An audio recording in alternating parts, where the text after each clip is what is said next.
सदर मुमलिकत ने मजीद 13 शख्सियात को सिविल एवॉर्ड देने की मंजूरी दी है। साबिक़ वज़ीर-ए-आज़म नवाज शरीफ के 3 प्रिंसिपल सेक्रेटरीज भी एवॉर्ड के लिए नामजद किए गए। इस पर हम बात करेंगे रॉ न्यूज़ के रिपोर्टर ताहिर शरानी से। ताहिर, कौन कौन शामिल है सिविल एवॉर्ड देने वालों की फहरिस्त में? देखें, सदर मुमलिकत ने 14 अगस्त के मौके पर इससे कबल 696 शख्सियात को सिविल एवार्ड देने की मंजूरी दी थी और उसके बाद अब मजीद 13 शख्सियात को सिविल एवार्ड दिया जाएगा।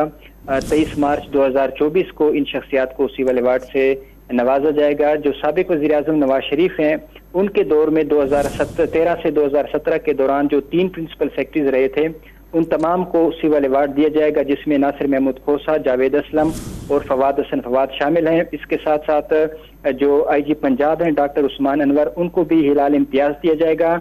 पब्लिक सर्विस में जो इनकी खिदमात हैं उसके सिले में इनको सिविल अवार्ड दिया जाएगा। इसके साथ अगर हम देखें तो जो मजीद 9 शख्सियात हैं, उनमें से 3 को जो सितारा इम्तियाज दिया जाएगा और बाकी जो 6 शख्सियात रह जाएंगी उनको 3 तमगा इम्तियाज दिया जाएगा।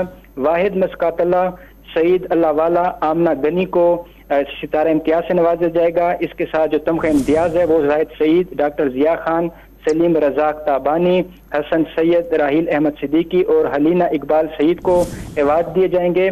मुख्तलिफ शोबों में जो कारकर्दगी दिखाने वाले शख्सियात हैं, इसके साथ जो जुर्रत और बहादुरी पर इनके लिए सिविल अवार्ड्स का ऐलान किया जाता है हर साल 14 अगस्त को, और जो तकरीब होती है अवार्ड देने की वो से अगले साल 23 मार्च को की जाती है। बहुत शुक्रिया, आप हमें अपडेट कर रहे थे ताहिर शरानी।